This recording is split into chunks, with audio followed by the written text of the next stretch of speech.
Faction కక్షలకు తెరపడి కొంతకాలంగా ప్రశాంతంగా ఉంటున్న ప్రకాశం జిల్లా సంతమగులూరు గ్రామంలో మళ్లీ అలజడి రేగింది. వైఎస్ఆర్సీపీ మద్దతుతో గెలిచిన సంతమాగులూరు సర్పంచ్ గడ్డం వెంకటరెడ్డిని ప్రత్యర్థులు దారుణంగా హతమార్చారు.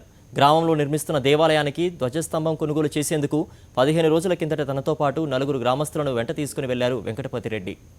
ఆదివారం రాత్రి ఎప్పటిలాగానే ఇంటికి వచ్చిన ఆయన ఆరుబయట చెట్టు కింద తెలిసిన వ్యక్తితో మాట్లాడుతున్నారు. కుటుంబ సభ్యులంతా ఇంట్లోనే ఉన్నారు. అదే సమయంలో గ్రామానికి చెందిన 6 వచ్చి వెంకటరెడ్డిపై దాడికి తెగబడ్డారు. గొడ్డలతో విచక్షణారహితంగా నరికారు.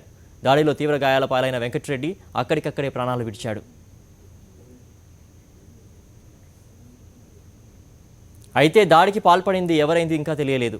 ఘటనపై సమాచారం అందుకున్న ఎస్ఐ ఘటనా స్థలానికి చేరుకొని వివరాలు సేకరించారు. కేసు నమోదు చేసి దర్యాప్తు చేస్తున్నారు. మృతుడు వెంకటరెడ్డి భార్య, 2 కుమారులు ఉన్నారు. వెంకటరెడ్డి సౌమినిగా పేరు పొందారు. గ్రామంలో మంచి నేతగా గుర్తింపు పొందారు.